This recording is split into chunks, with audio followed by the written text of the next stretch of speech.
पटना की रहने वाली 13 साल की जोया परवीन को स्कूल के एक वॉशरूम में केरोसिन तेल से जलाकर मार दिया जाता है। और सबसे हैरानी वाली बात यह है कि जब स्कूल के बच्चों से इस केस के बारे में पूछा गया तब पता चला कि जिस वॉशरूम में जोया परवीन को जलाया गया था उसमें अक्सर ताले लगे होते थे। तो सवाल यह उठता है कि क्या जोया उस वॉशरूम में पहुंची कैसे। पहली बात कि जब वो अटेंडेंस लगाई, प्रे हुआ, सब कुछ हुआ, सब उसके बाद से ये घटना है 9 से 10 के बीच में। जब वो जल रही है, आधा घंटा जल चुकी है, आवाज दे रही है, इसमें खाना बनाने वाली का भी हाथ है, रसोईया। हाँ, उसका भी हाथ है। 27 अगस्त 2025 पटना के गर्दनी बाग के इस कन्या मध्य विद्यालय में उस दिन सब कुछ नॉर्मल था।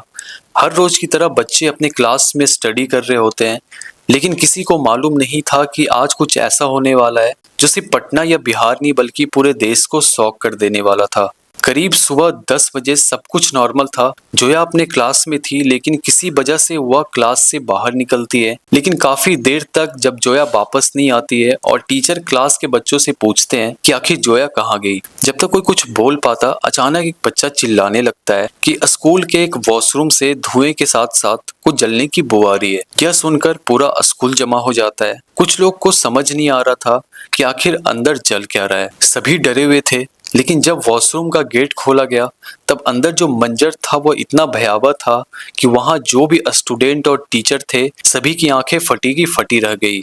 अंदर 13 साल की जोया परवीन बेसुध हालात में पड़ी हुई थी। उसका लगभग पूरा बॉडी पार्ट्स जल चुका था। लोग शौक थे कि आखिर यह हुआ कैसे, और शौक इसलिए भी थे क्योंकि जिस वॉशरूम में जोया परवीन जलकर बेसुध हालात में पड़ी हुई थी उसमें अक्सर ताला लगा हुआ होता था।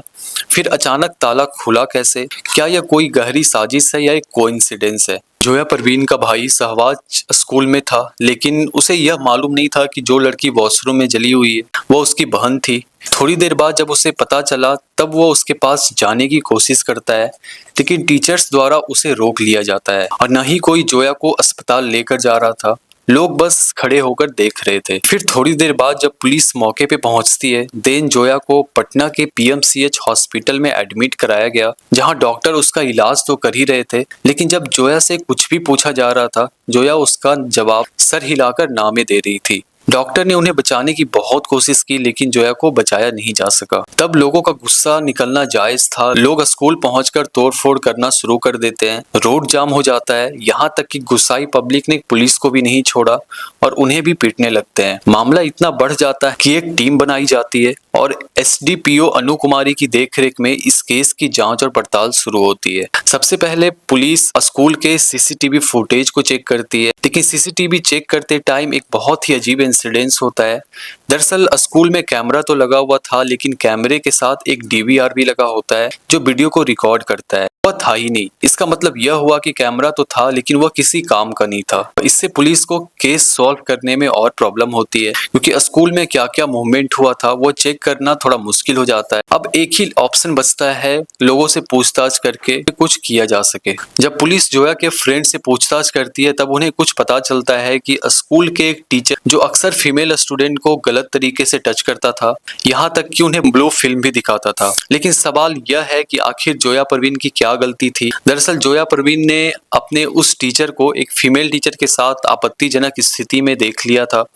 तब से जोया को हमेशा धमकी दिया जाता था कि अगर वह किसी को भी यह बात बताएगी तो उसे स्कूल से निकाल दिया जाएगा। इससे जोया डर से किसी को यह बात नहीं बताती है और यह बयान के हिसाब से पुलिस उस टीचर को अरेस्ट कर लेती है। लेकिन एक सवाल अब भी बरकरार था, जब वॉशरूम अंदर से लगा हुआ था फिर कोई आग कैसे लगा सकता है? लेकिन जोया के रिलेटिव और उसके फ्रेंड की माने तो जोया सुसाइड कर ही नहीं सकती, वह भी तब जब वो सिर्फ 13 साल की हो।